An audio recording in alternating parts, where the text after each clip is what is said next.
Dans les familles recomposées, aimer ne suffit pas toujours à faire famille.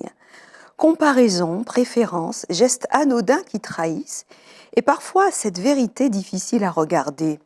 On se reconnaît plus dans un enfant que dans un autre. Quels effets, justement, est-ce que cela produit sur les enfants? Et quels effets aussi sur l'équilibre de la famille? Bienvenue dans l'envers du décor. Aujourd'hui, nous parlons des fratries recomposées, là où se jouent des dynamiques très délicates.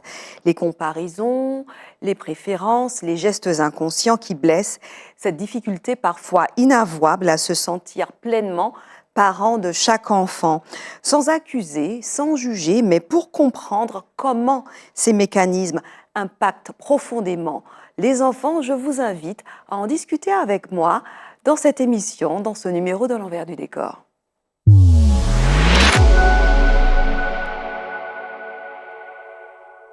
Alors, il est clair que les familles recomposées réunissent des enfants avec des histoires différentes, avec des attachements qui datent d'avant et avec un système de loyauté invisible, ce qui n'est pas évident à à appréhender au sein de la famille recomposée. Et les comparaisons s'installent souvent de façon inconsciente.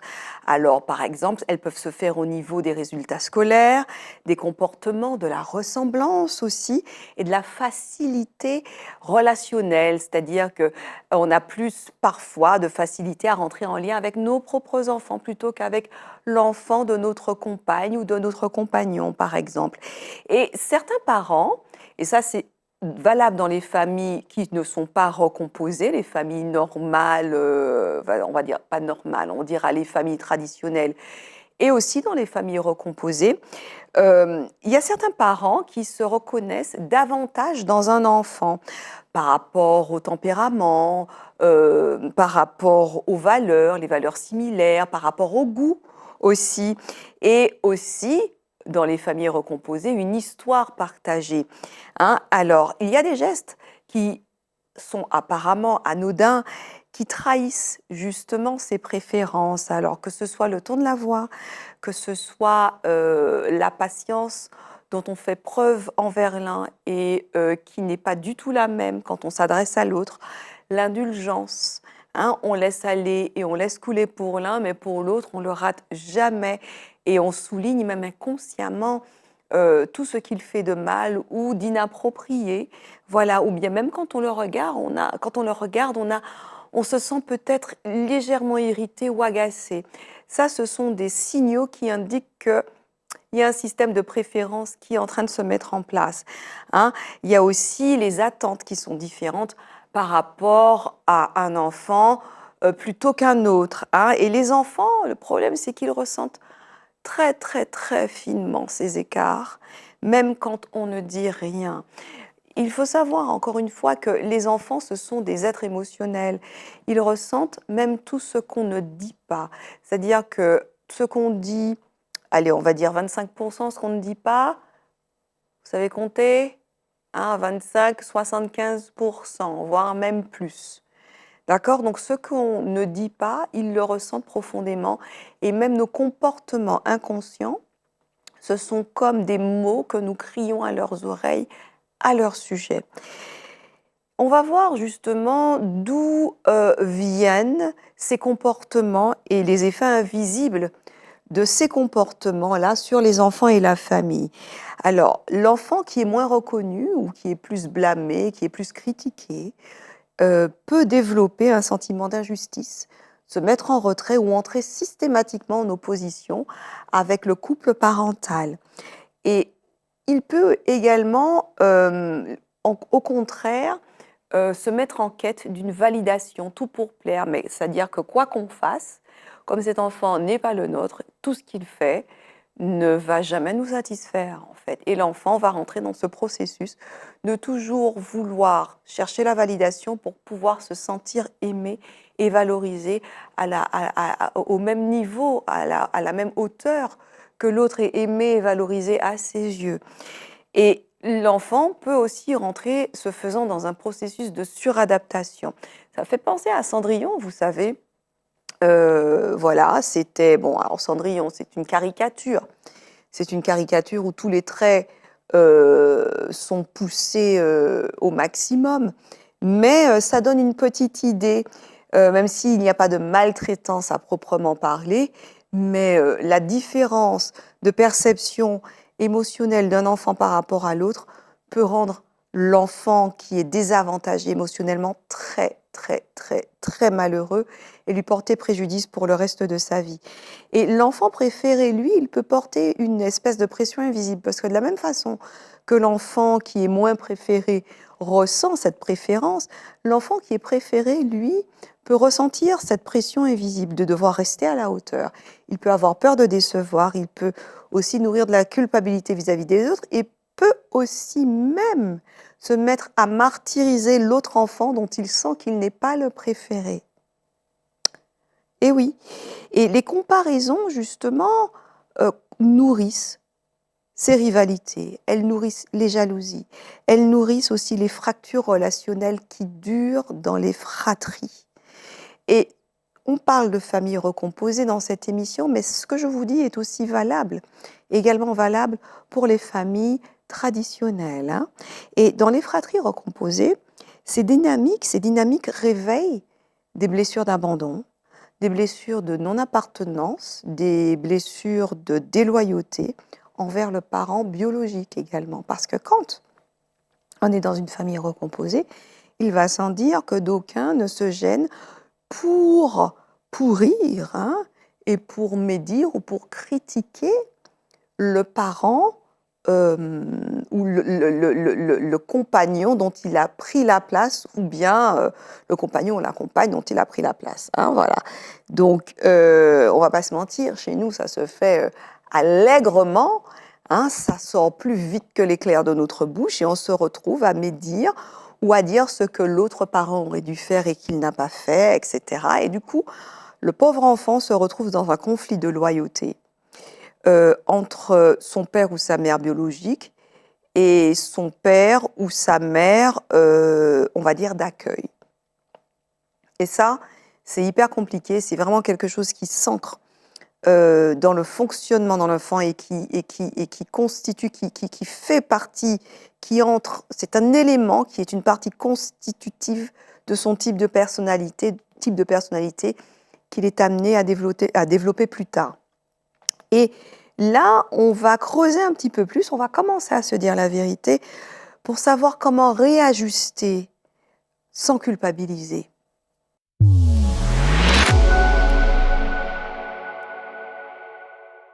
Alors, la première chose, c'est il s'agit de reconnaître ses affinités avec l'un ou l'autre enfant sans les confondre avec l'amour. Valable à la fois pour les familles traditionnelles et les familles recomposées. Se reconnaître davantage dans un enfant, ce n'est pas un échec parental, hein. Le danger commence quand cette affinité devient un traitement différencié.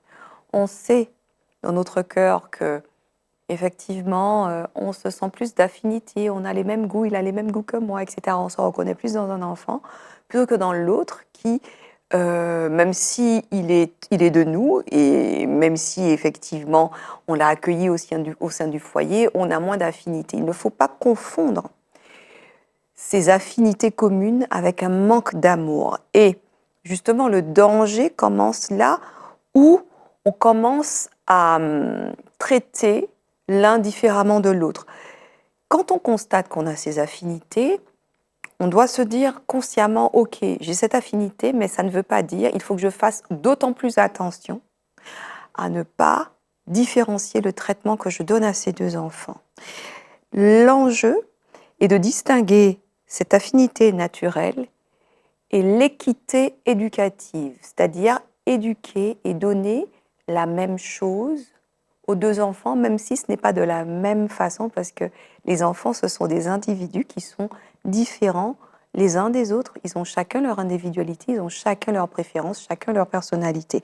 Donc on ne peut pas les traiter de manière égale, mais il faut apprendre à les traiter de manière équitable. Et c'est ça la différence.